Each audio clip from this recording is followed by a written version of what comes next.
नमस्ते विद्यार्थी मित्रों, आज मैं सप्तऋषि संकुल में आपका हार्दिक स्वागत करती हूँ।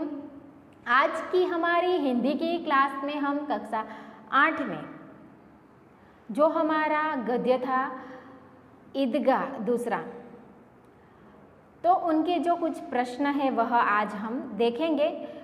तो आप अपनी नोटबुक और रबर पेंसिल साथ में रखें और जो यहाँ पे मैं प्रश्न लिखाऊंगी वह प्रश्न आप अपनी नोटबुक में लिखते जाइए। तो यहाँ पे जो मुहावरे हैं, तो ये कुछ मुहावरे हम नोटबुक में लिख लेंगे और आप उनका अभ्यास घर पे करेंगे। तो पहला जो मुहावरा है वह लिखिए, दिल कचोटना। दिल कचोटना, उनका अर्थ क्या होता है कि दिल दुखाना। दिल दुखाना, कुछ न पाने पर दुख होना, ये उनका अर्थ होता है। उनका वाक्य इस तरह से बनेगा कि बेटे की बुरी हालत देखकर दिल कचोट रहा है। ठीक है, अब हम दूसरा जो मुहावरा है वह देखेंगे विद्यार्थी मित्रों। तो आप अपनी नोटबुक में लिखिए, बेड़ा पार लगाना। दूसरा मुहावरा कौन सा है विद्यार्थी मित्रों? बेड़ा पार लगाना। उनका अर्थ क्या होता है? संकट से बचना। ठीक है, संकट से बचना या किनारे ले जाना।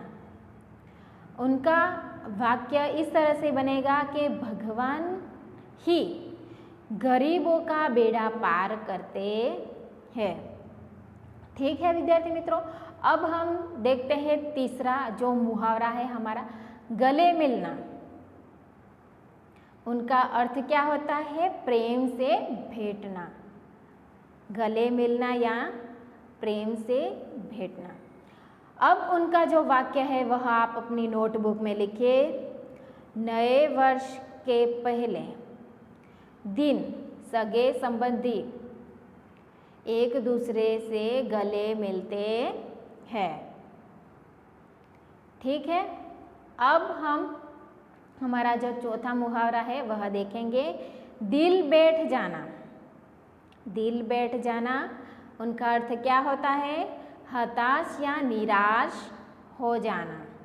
उनका वाक्य लिखिए,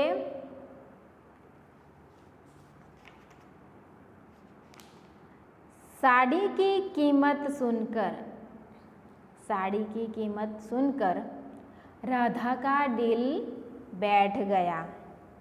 ठीक है, अब आगे का जो मुहावरा है वह लिखिए, बाल बाका न होना। उनका अर्थ क्या होता है? जरा भी नुकसान नहीं होना। उनका वाक्य लिखिए, डाकुओं ने गोलियां चला दी पर किसी का बाल बाका न हुआ। ठीक है, अब यह मुहावरा लिखिए, सुरलोक सुधारना यानी के मर जाना। उनका अर्थ क्या होता है? मर जाना। उनका वाक्य लिखिए, महात्मा गांधी कल शाम को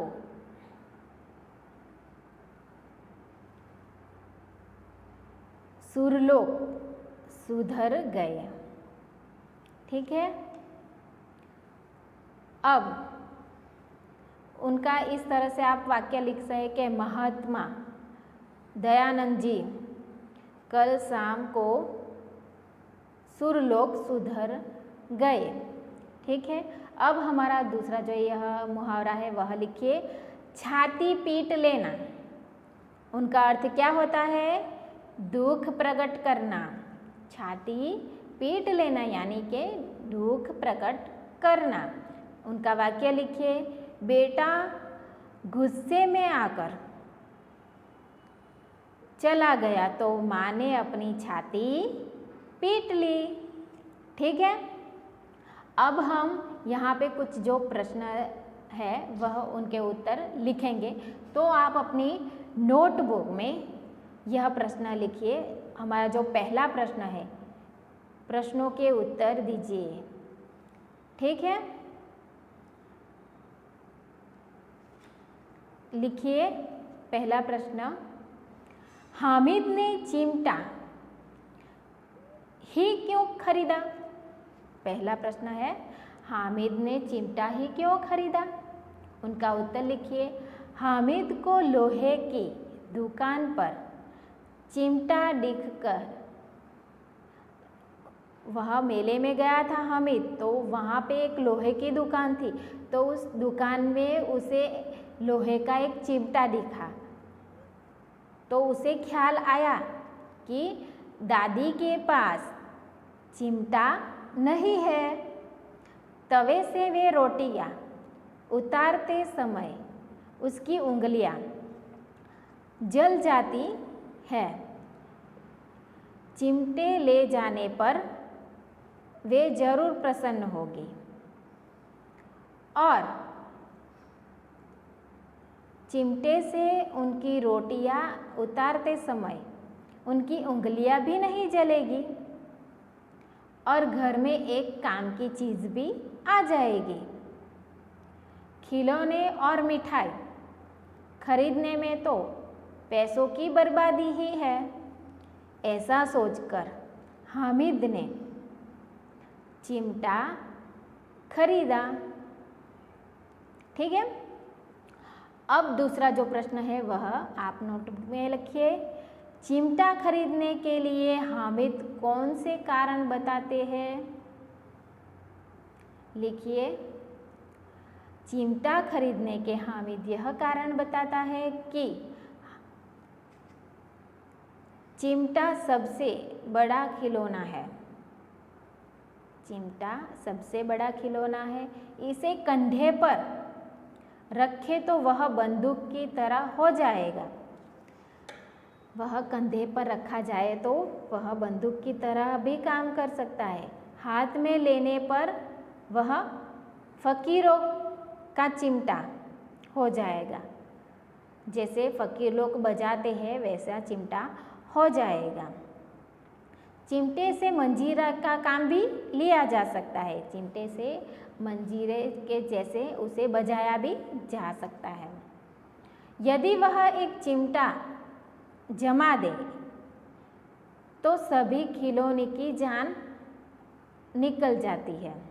लेकिन अगर ये चिमटो કોઈને ખોસી નાખ્યો હોય, એ રમકડાને ખોસી નાખ્યો હોય તો એ રમકડાને મારી પણ નાખે છે। उसका चिमटा तो बहादुर शेर है અને એનો જે ચીપિયો છે એ કેવો છે? બહાદુર शेर જેવું કાર્ય કરે છે, સિંહ જેવું કાર્ય કરે છે। वह अगर पानी आग पानी में आंधी तूफान में बराबर डटा रहेगा।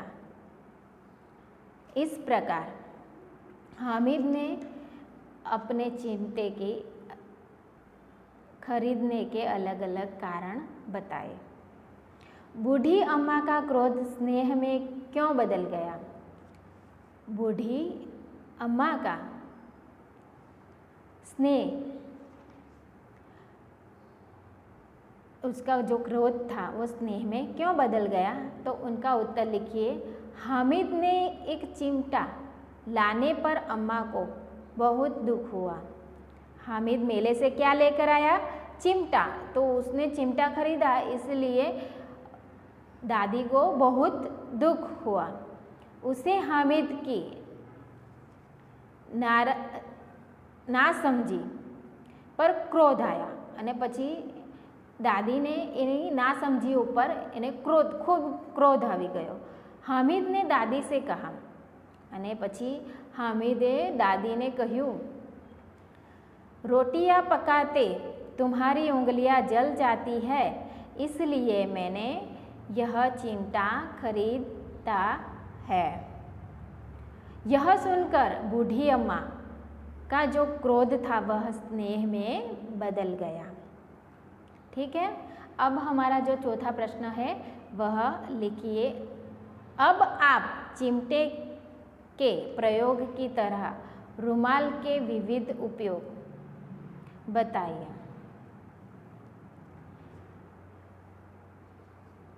लिख लीजिए आप प्रश्न कि जिस तरह चिमटा उपयोगी है उसी तरह रुमाल भी कितना उपयोगी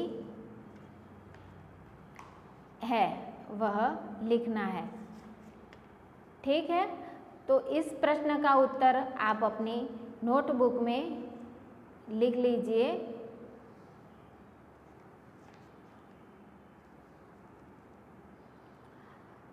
आपको यह होमवर्क के तौर पर लिखना है।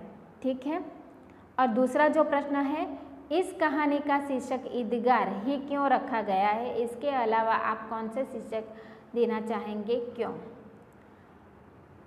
तो आप ये दोनों प्रश्न आप होमवर्क में लिखेंगे। ठीक है, तो यहाँ पे हमारे प्रश्न पूर्ण होते हैं। तो आप ये सारे प्रश्न लिखकर उसका पठन करेंगे घर पे। तब तक के लिए जय हिंद, जय भारत, अस्तु।